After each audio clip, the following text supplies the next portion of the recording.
Hello Broncos, happy Friday. It is Friday, February 25th, and it's so cold. There's ice all over my car. I'm not a fan. I don't know how I could ever live in the snow, because this is too much for me, and it's even still in the 30s. So this week at Bay, there was no school on Monday for President's Day. And then on Wednesday, we had SSC. We had a really good discussion about student mental health and how we support that. Right now, Bay School is funding a half-time social worker, and we found it's incredibly important. We have kids who have additional needs, and she's able to support and help them. So we're going to continue to talk about that. Thursday and Friday of this week, short days for assessment. So TK gets out at 12:45, kindergarten through 5th grade out at 1:30, and all of our TKs and Ks are early birds this week. Next week, Monday, Tuesday, we maintain the assessment schedule. So Monday and Tuesday of next week, all of our TKs and Ks are early birds. TKs get out at 12:45. Kinder through 5th gets out at 1:30. And on Tuesday, we have spring pictures, which they're calling personality pictures. So that'll be fun. Only students who order pictures will take pictures. So make sure if you're interested in getting personality pictures for your kids that you either do an online order and bring that receipt, or send your child with the envelope and payment to school so that you can order. Wednesday is Read Across America Day. Some classrooms will be celebrating, some will not. We are really moving away from Dr. Seuss because of, take a look at my newsletter. I'll give you some more information about why Read Across America has kind of divorced itself from Dr. Seuss. Wednesday is also my son's birthday. He's turning 15, which is insane, but he's very excited about that. Thursday and Friday of next week are full days, full normal days. So we'll have your kids for the whole day. March is Women's History Month, and so I look forward to being able to share books and information about incredible women in history who've shaped our world. So I hope that everyone has a wonderful weekend, and I get to read part 2 today of Stacey's Extraordinary Words by Stacey Abrams.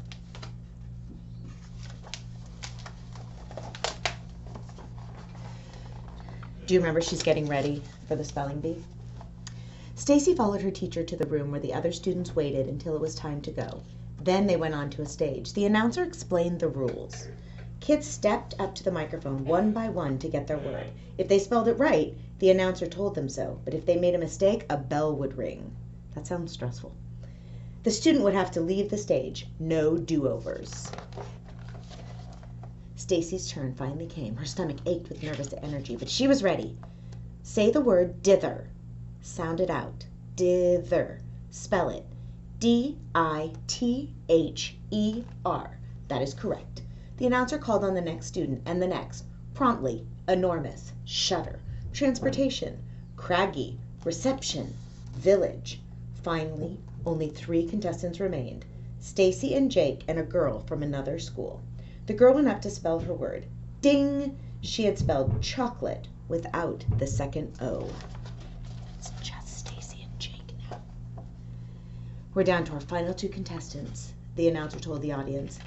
Jake took a long time to spell except. Stacey got squeezed, but she remembered the lost letters she adored, like Q and Z. Jake tackled clamoring. Stacey conquered disengage. Then Jake defeated geometry. Stacey returned to the podium, ready to do battle with the next word. She repeated it. She pronounced it. She spelled it. I-N-S-T-A-N-T-A-N-I-O-U-S. Instantaneous. As she waited for the announcer, the bell dinged.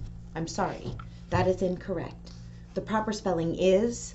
Stacey couldn't hear the rest of what he said. Tears filled her eyes, but she stayed on stage like a good sport as Jake got his trophy, and she received her second-place ribbon. Everyone congratulated Jake, and so did she. Good job. Jake laughed and rolled his eyes. At least I know the difference between an I and an E. Jake is not being a good winner. Stacey felt embarrassed, but she refused to let Jake make her cry. Well, I misspelled my word, but I do know how to be courteous. You should try it. She turned away and went to find her mom. If today were like one of the stories Stacey loved most, she would have won, and Jake would have learned that words were a gift that shouldn't be used to hurt people. But things don't always happen that way in real life. Sometimes change was harder, and it didn't happen right away. Stacey felt a hand brush at her cheek. It opened her fist, and smoothed out the ribbon. Mama, she put a butterscotch candy on top, Stacey's favorite kind. You okay? I lost. But you came so far, nearly to the very end. Not far enough. I got the letter wrong, and I didn't win. I failed. You only fail if you stop, her mother reminded her. I know there's a word for that. You know it too. Stacey thought about one of her favorite words, perseverance. Perseverance.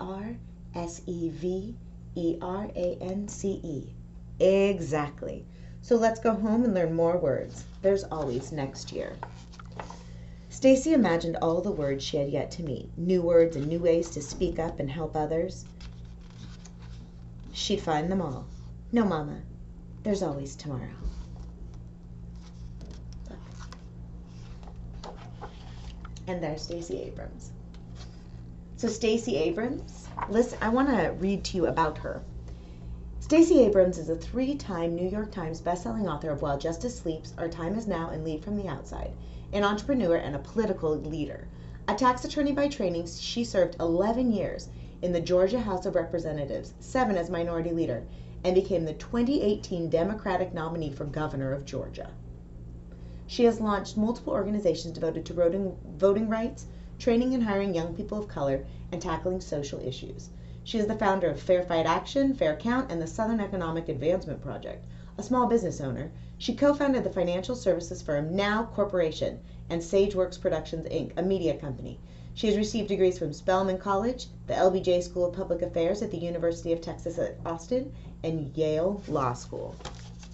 So Stacey didn't let one time when she didn't win keep her down. She continued to learn, continued to try, and continued to do better. And so Stacey is someone I admire. I hope that you enjoyed hearing this book, Stacey's Extraordinary Words, and learning about Stacey Abrams and Broncos. Oh, look, that's her now. She's incredible. Broncos, I hope you have a wonderful weekend. And remember, today and every day, it's great to be a Bronco. Bye, Broncos.